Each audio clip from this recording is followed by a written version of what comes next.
passion is for the future.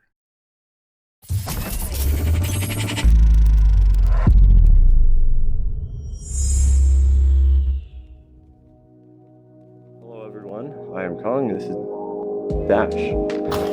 Today we are going to be talking about some goalie tips to help you improve your game, hopefully, obviously. I know me and Dash have both played goalie in VRML in ESL for quite some time, so hopefully we can both share some insight on how to make you a better goalie and how to improve your overall positioning as a goalie. Hope you enjoy. Alright, so the first question we have is, where do you usually like to position yourself in the arena while pushing up the disc with your team? Well, on offense, I typically like to position myself behind my teammates. Imagine a line kind of that passes through double diamonds, their double diamonds to opponents, and both mercs. Those are the main three blocks I stay at to support the team in case they need to ever back pass it to me. If I feel uncomfortable with the positioning I am and of the team, I can move up further to bow tie, and even if they're looking for a cut and they have time, I'll even cut through shields sometimes, which really catches the defense off guard. They don't expect it coming. So I also like to position more of the midfield. It gives me an overview of the field, and I can see like when people are getting pressured, and I'll let them know and say, hey, they have a cross pass open. That little bit of awareness that adds in, so the guys don't have to constantly be searching and like hoping for comms, gives them time to plan out their attack. If I'm not the QB or the point guard, I like to go low and into the corners, because against a man-to-man defense, I'll be able to push somebody outside of their comfort zone to where they either one, fall into my trap and I hold them there so somebody else can push in through that window, or they realize that, hey, it's gone too far, and then I'm completely open. All right, so question number 2 that we have is, what are some good times and situations to push up? Like I was just saying, I like to play it by ear. Look at what my team is doing and how they're advancing themselves. If I feel comfortable with their positioning upfield, and I think that they have a good chance to hold possession, I like to move up so that we can actually have a 4v4 offense instead of just a 4v3. Because with a 4v3, that means there's one man that can stay in the goal and 3 men that can just pass around. So if you have 3 people on defense, 1 in goal, and then your offense has 4 people, it's a big advantage. So you definitely want to push up if you can, and if your team has possession, it's a big thing to work on. Because if your goalie, your backliner, can cut, a lot of the time they're going to be open. So I have to agree with that, but I think the prime opportunity to push is whenever one of them is stunned. Whenever one of the enemies are stunned, that's a whole window, that's a whole pass, that's a lane, even for your chain to go through. As they start, crowding the middle and spreading out, or if they even play chains, just taking out one guy in a game of mobility and fast clear and boost will open up those windows and you can possibly get a 3. Yeah, another thing is also you want to make sure your team has a chain that can get back quickly. That's very important, because if you push up, that means there's nobody back to backline, so the opponent can have an easy clear. So you definitely want to be able to make sure you can get to your teammate quickly without getting stunned, so that you can retrieve the disc if they do clear it. Alright, so question number 3 is, how do you know when to fall back, and where should you put yourself when you do so? Alright, so personally, it really depends on the situation. Again, if you see your team is struggling to hold possession of the disc, and you keep scrambling for it, and the other team has a chain ready saying goal, and you see that means they can get out quickly and they can get back quickly. Usually it's a good time then to push back, make sure they can't get a 3, and that you give your team time to get back as well, right? That's all. Like, you always want to prevent the 3 and then give your team time to get back, because they can't just shoot it quickly. On the opposite side, if you want to take a more aggressive, defensive position, then if you notice that your team is getting crowded, like in the bubble, then you can start dropping back for possibly a back pass. And that's the time you say, you're pressured, back pass to me. If they end up losing it and the team hasn't noticed you yet, you can start hiding either behind, the station or merc, or in the tunnels, or somewhere in the middle, because then they'll have to guess where you are, and that gives you an opportunity to cut off a clear. So it's more of an aggressive push rather than, going straight back and trying to cover the lane, but I think it pays off quite well. Yeah, that is another thing. If you can hide behind the blocks, try to get the clear.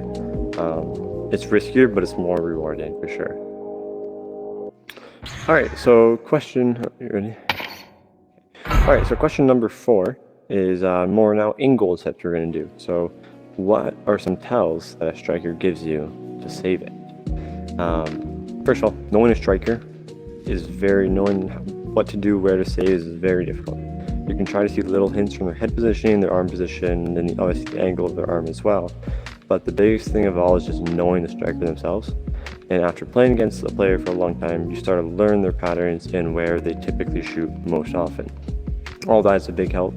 Knowing what pocket they normally shoot, top, bottom, sides, and if they even shoot pockets is a big thing to know. Because a lot of people also try dunking. So if you know they try dunking, you can push them early and more often.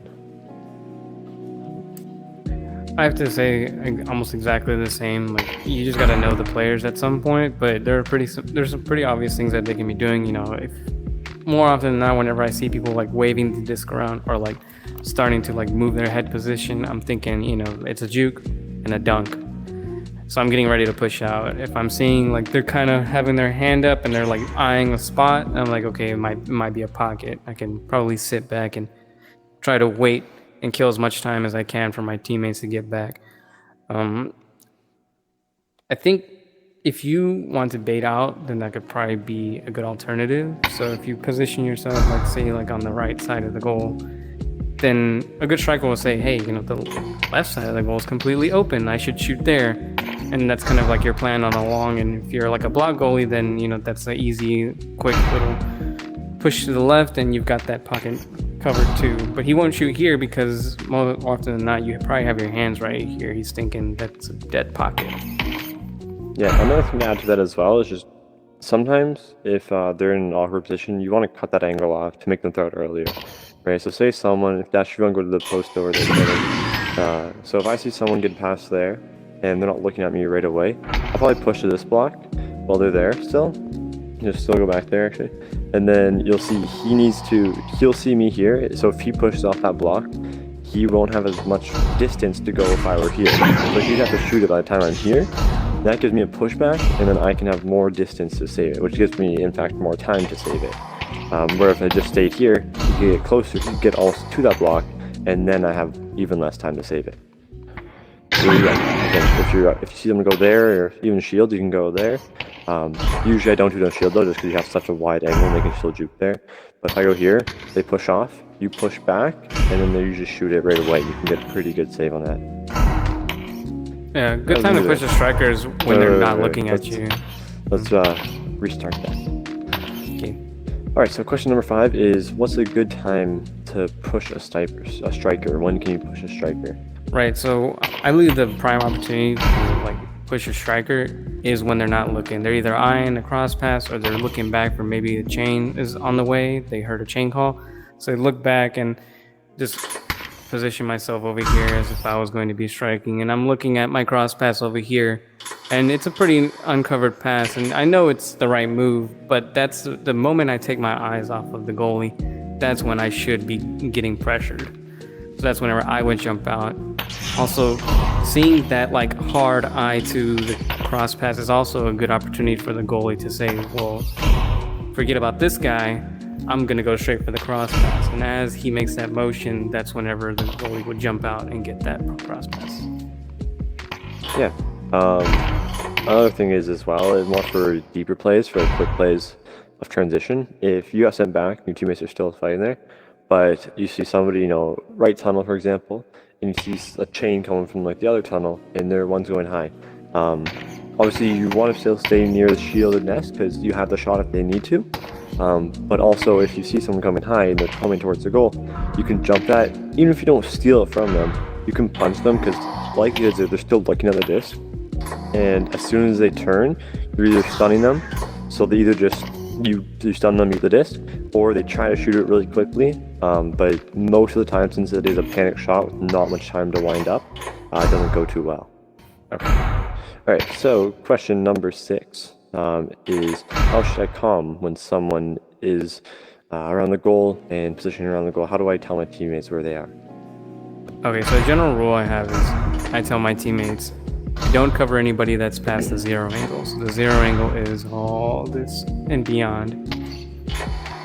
Anything beyond this rim is all me, the goalie, because I can jump that guy much sooner than having one of my teammates here, and now that's an open window for someone to walk in. But of course, your teammates don't know where everybody's positioning. So as a goalie, you should be telling them, hey, there's a guy at nest, and he gets covered. So then he moves, and as he moves past the goalie rim, then you can now redirect your teammate to somebody else that might be a threat, and now you cover the guy who's beyond the 0 angle. So it does come down to a lot of communication and getting used to saying, where should I allocate my resources in my defense? But best to always say where the offense is. Even if you don't know who should be covering it, if you don't know you should be covering it, as long as people know, then people have an idea of maybe I can cover that lane instead of covering the guy. Yeah, kind of add what Dash was saying. Basically say, someone's at 0 angle and you jump them.